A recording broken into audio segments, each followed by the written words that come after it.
Well, good evening, everyone. Welcome to Cat's Chats and 88 Keys. I'm JP. You join us for a slightly more cozy vibe in here somehow. We put the Christmas tree up earlier this week and just a little whiff of festivities in the air when a cat's not whinging in the background. To back up that kind of cozy theme, I'm going to start with a piece that is just that, really. No, leave him. It's fine. He'll come back. This is a piece by a guy who's, I've never met, but I feel like we're already quite good friends with, Darren, who we've sort of been messaging through lockdown. We kind of got to know each other because he's an examiner for Trinity and I was writing the performance notes for them. And he's a wonderful guy, a wonderful teacher, and he's written a great book of pieces, and they're called Connections. Piano solos ranging throughout the grades really, but really mainly the latter grades. And I'm going to play a couple of those for you tonight, which are world premieres. That's very exciting. The first one is called Étude in A minor. Étude means study, and this is kind of a homage to the Romantic masters of the past. So you'll hear definitely some Chopin in there, little bits of Schubert as well. He said he was working on semitones with a student in the lesson. So semitone is the smallest distance on a piano. And that kind of spawned the whole creative energy for the piece, and you'll see that the main theme has plenty of those in it. Little contrasting second subjects, very kind of light and elegant, more Schubertian, and then we're back to the more florid Chopin-esque music to finish. Enjoy.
There we are. What I love about Darren's music is it's so beautifully written for the piano. It just feels very cozy and comfy, even physically for me, the way that the shapes are designed to fit around my hands. So there you go, mate.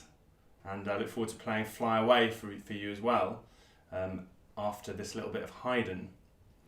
It's been an interesting couple of weeks. We had the Bake Off, of course, here, famously, which saw couples pitted against each other, unlike the singles battles that were happening the first time. And despite our best efforts with a multimedia cornucopia of offerings and our intensely bizarre octopus theme, we were pipped by the excellence of Maestro Bobby Kay over there and his neighbour in the house, Katie.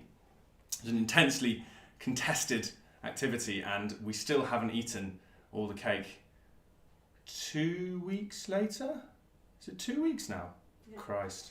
On Sunday it will be. On Sunday it'll be 2 weeks later. There was a lot of cake. There was a category for size, so I guess in that regard we kind of asked we asked for it. Bobby, how does it feel to be a champion of Bake Off? JP, it was marvelous. Well, there we are. It was a much needed icing on the cake of an emotional week beforehand, to say the least. Couldn't have wished for more then. Couldn't have wished for more. So Bobby's here, as those honeyed Indiana tones will have told you. As always. Gambi's here. Anna's here. Possibly for the last time. Who knows? I don't know if there'll be a show yet next week, but if there isn't, then this will be Anna's last show as a resident of this wacky house. So yeah, that's a sobering thought. And there's a cat, at least one cat. Don't know if you've seen him yet, but you will. He's very dark, so he's very camouflaged, which can be a problem when trying to pick him up. And did you let out the shrieker? Okay, well he might be back. And Tilla deserted us almost as soon as we started, which was devastating. We've got time, it's fine. I'm going to play a little bit of Haydn for you now. Haydn was kind of, well, he's often sort of, in my experience anyway, outside sort of connoisseur areas, he's sort of not held in the same breath as Mozart and Beethoven. He was kind of a contemporary of both of them. But this is really not fair. His output is vast, I think much bigger than either of theirs. And in terms of the change that he was bringing to the musical landscape, incredibly important. Certainly, I mean, very few people, to be fair, can compare to Beethoven. But certainly in comparison to Mozart, no one should really argue that he was less important a composer. And I certainly feel that he, rather than Mozart, was more important in terms of carrying the mantle of C.P. Bach through to Beethoven. He's often referred to as Papa Haydn. This is to do with the fact that he lived so long. For the time, he lived to be an incredibly old man before he died. And that he was generally thought to have fairly jocular good spirits. And so you hear lots of witticism and play in his music, which tonight's sonata is a definite example of. Behind every great creative, though, there is, of course, sadness, and Haydn was a very lonely man, really. His job at a court meant that he wasn't really allowed to socialise with any of the musicians under him for fear of being unprofessional, and he wasn't allowed out of the court to go and socialise anywhere else. One of the closest friendships that he struck while there was with a woman called Maria von Gensinger, and purely based on his correspondence, his letters with her, I think it's fair to assume that there was some kind of a dalliance going on. She was a married woman, so that would have been a pretty tricky thing to negotiate back in the day. But this sonata is written for her, and indeed he references her. He references this sonata in some of their correspondence. He says, "I've written this sonata for you." Actually, he originally wrote just 2 of these 3 movements, and then the next spring, so in spring of 1790, he then composed the middle movement, which I think would be fair to say is the most clearly directed to her. The main theme has a very kind of effortlessly feminine, elegant charm, and it's a very heartfelt, loving movement as well. She was obviously thrilled with the piece, although did ask him to make a couple of sections easier for her. There's quite a lot of hand crossing here. So when normally the left hand is operating in the middle of the piano and the right hand is scaling both above and below it, this was a very popular new fad at the time. Because it makes it seem as if the pianist has more than 2 hands. And so Haydn was using this fairly extensively, certainly in the first two movements. We don't know whether he did simplify it on her request. I suspect not. The zeitgeist at the time had just moved beyond laying down their artistic vision and almost, well, especially with someone like Beethoven, just saying "so you" basically to people who couldn't get around it. So if we look at the first movement, I think one of the things you'll hear that's different to, say, Mozart is that there's not so much of an emphasis on the need to have a pretty tune in Haydn, which I think was something Beethoven very much resonated with. So the ideas here, the musical ideas, are much more about gesture and shape and rhythmic energy rather than something that you could go home singing. So there's also an intense pervasion of symmetry here, so the proportions are absolutely immaculate. So the opening is made up of two ideas. One is cheeky, the right hand offering this little tiny motif. And I think it's very fun in this music to often think of the two hands as different characters, having a conversation with each other, sometimes in agreement, sometimes not. So while the right hand's sort of doing that, trying to coax the left hand into some life, the left hand is being a little bit more gruff and obstinate. So when you put them together, you get that nice dialogue between the two. And then he immediately takes us into something more lyrical for the second half of the main theme. And I would say that those two ideas fundamentally make the whole of the first movement of this sonata. Again, this is very Beethovenian, the fact that you wouldn't suddenly get a new tune. Everything would kind of evolve and grow like shoots from a little seed planted at the beginning. So, for example, one of the most incredible moments of this first movement is when you think we're just going to finish the section and come to the end of what we call the exposition, where you present the main themes. And so the music completely stops. Haydn's deployment of silence in this piece is really cool. Silence as a mean of comic effect and dramatic effect. The music completely stops, and we hear these repeated rhythms, pum, pum, pum, pum, pum, pum, pum, pum, which of course is a reference to this at the beginning. That rhythm there. And so this is what happens.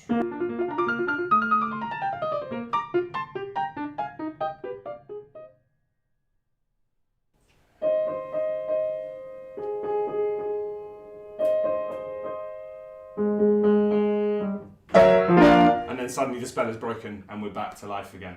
And that idea is something he really goes to town with in what we call the development section. That's the second section of the first movement, where the main themes are now taken and put into different keys and explored and played around with. So after an incredible fugal bit of writing, the music again completely stops, and now you really see him having fun exploring the full range of the piano. Now, pianos in those days were far more limited in range to the pianos here, but actually England was at the forefront of their development in terms of pushing the range, and Haydn was to spend a lot of time in England in the last part of his life, and so he was very much excited by and at the forefront of stretching things to the extreme. So you get such extreme ranges as this.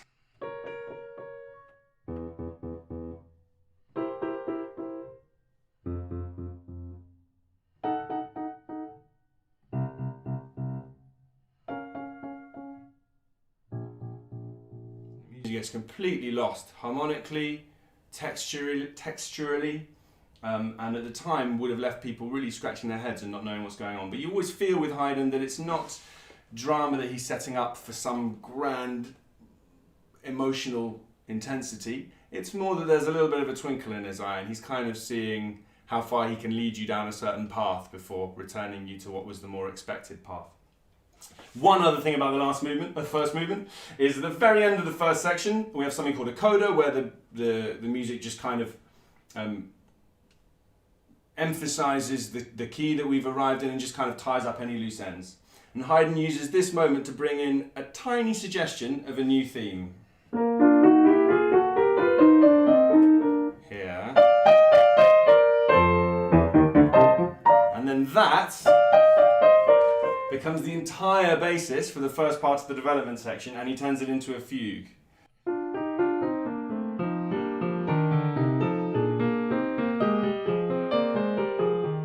fugue is where one voice, one idea, let's say, enters in layers at different times, so the various voices overlap each other and dialogue with each other. Onto the second movement. The second movement is large in scale. As I've already mentioned, it has this feminine quality, which has a lot to do with who he was thinking of when he was writing it. And silence plays a big part. So these tiny little opening fragments ask a question each time. The question hangs in the air, and then the music gives us the answer.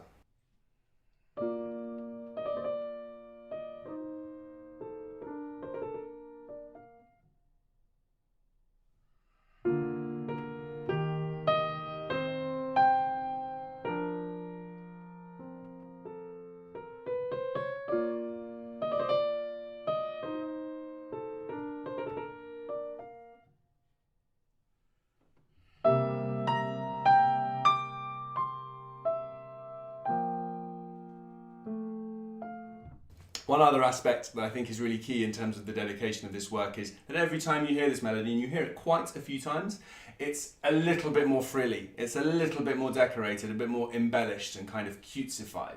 The main second theme in this second movement is minor, and it's much darker and it's much lower in range on the piano.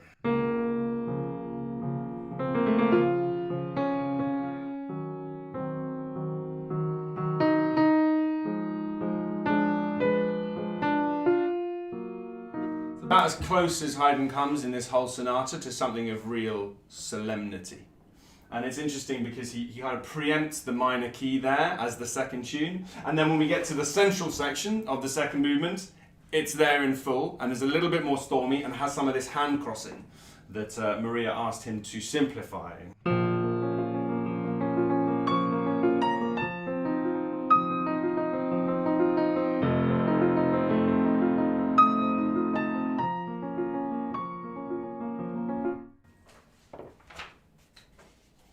The end of the second movement is incredibly forward-thinking in how he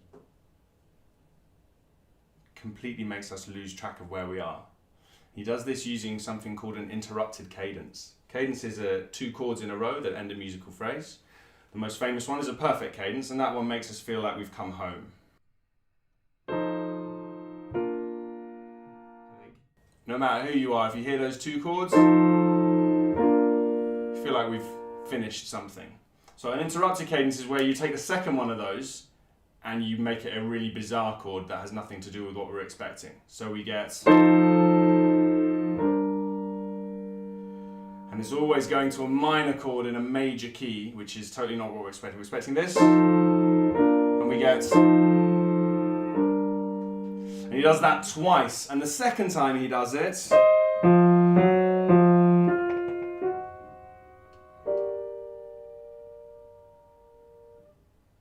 the music's completely suspended in time and space before finally he gives us what we were looking for and brings us back. So again, it's that idea of always just slightly tweaking our expectations. Music by this time was so firmly set out in terms of what it would deliver, in terms of key relationships, in terms of structure, in terms of symmetry and proportion, that the composers then had so much fun twisting those rules and departing from what they knew their audiences were most expecting to hear. The last movement, as was very customary at the time, is a dance movement. This is a minuet. So it's full of elegance and grace and is by far the lightest and shortest of the 3 movements. The right hand spins a kind of cheerful ditty over a very kind of chirpy and quirky left hand.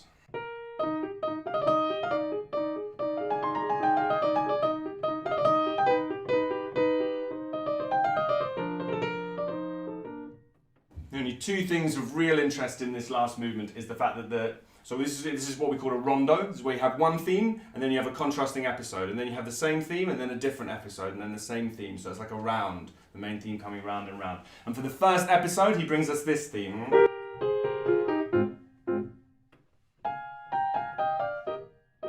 I'm sure lots of you are already hearing the similarity between this and that theme he introduced in the end of the first movement.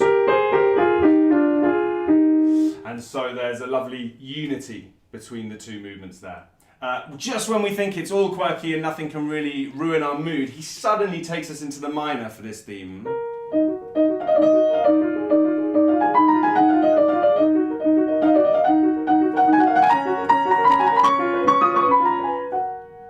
That's for the second major episode. And then that's kind of it. He almost deliberately loses us at the end. He almost deliberately runs out of space, runs out of air, runs out of energy and inspiration, and then suddenly 2 chords go, right, that's it, the piece is finished.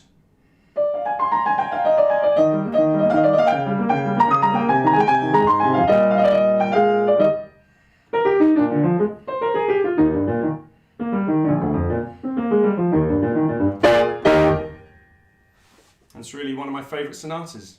Haydn was to write another 3 after this. I mean, he wrote tens of them, but it's in his later years where you really get a feeling of this guy absolutely owning it. And I think, his last 3, 4, 5 sonatas, just some of the most incredible ever written, and it's a shame they're not played more often. But here's this one. E flat major, Hob.16/49. Enjoy.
I love the fact that I think that piece ended so surprisingly that even Maestro Bobby K was caught out. And we finished on a shot of the keys, which is very nice, very nice. And I think, if anything, it really just proves my point, really. Fantastic, love it. Right. Yeah, it was cool. It's worked out quite well, I think, because Haydn, the other thing I didn't say about Haydn was he was such a revered teacher. And he taught pretty much all the great next generation. He certainly worked with Mozart and Beethoven, and that's quite a CV in and of itself. And therefore it's really nice to put his music alongside Darren's music, because Darren's a teacher as well, and so much about being a teacher is about inspiring love of music in others and inspiring the next generation. I know that's something that's very close to Darren's heart, as it is to mine, and so yeah, it sort of feels quite right in the end. This is a piece called Fly Away. This is a piece that Darren wrote when he said he was going through some difficult times in his life and he was wanting to fly away from them. And he expressed to me how therapeutic it had been to write this piece and how helpful it had been for him, which, I mean, the power of music as therapy is not news. So it's beautiful. This piece is much more intense than the first piece I played of his. I would say it probably is more akin to sort of Rachmaninoff textures. The chords are much thicker. It's a much more passionate piece. I feel like I'm going to plug this again because I was in such a haze. I'm always in such a haze at the beginning of a show that I never really know if I'm saying what I'm supposed to be saying or anything. So his book is called Connections, because I might not have even said the name of it before. It's called Connections. Anna's nodding, so maybe I did. And you can find it on Sheet Music Plus, and I've given a link to that in the description. And you can also look up Darren Day on Amazon. You can find all his music there. In terms of the other business, there's a link in the description as well if you would like to buy tickets for tonight's concert. You don't have to. This is my gift to you. It's as much a gift to myself as to anyone else. Still being able to perform even though all the concerts have been cancelled. But if you'd like to show your appreciation, there's a link to do that. It's very easy and that would be wonderful. You can also like and subscribe. That costs nothing other than one click. So there's really little excuse for not doing that, I'd have thought. And that's that. Shall we play some more of Darren's marvellous music? I think we shall. We?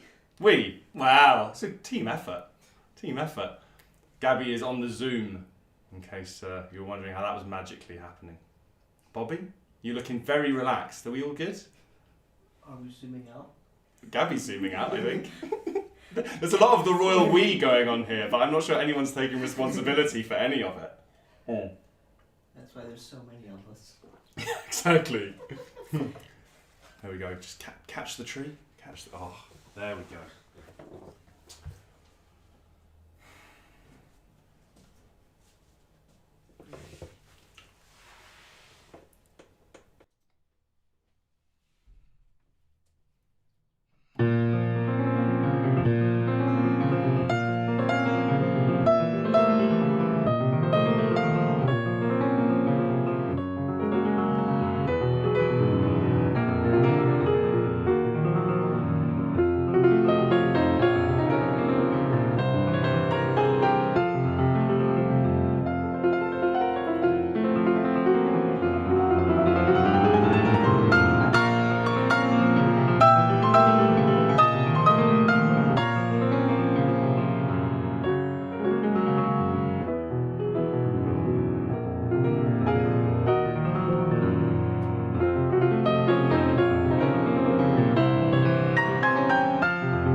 pack so much into such a short period of time.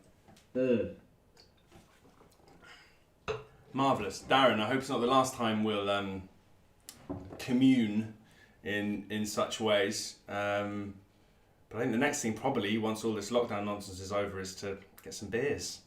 I think that would be the logical next step, I would have thought. That's it for another week. We might have a show next week.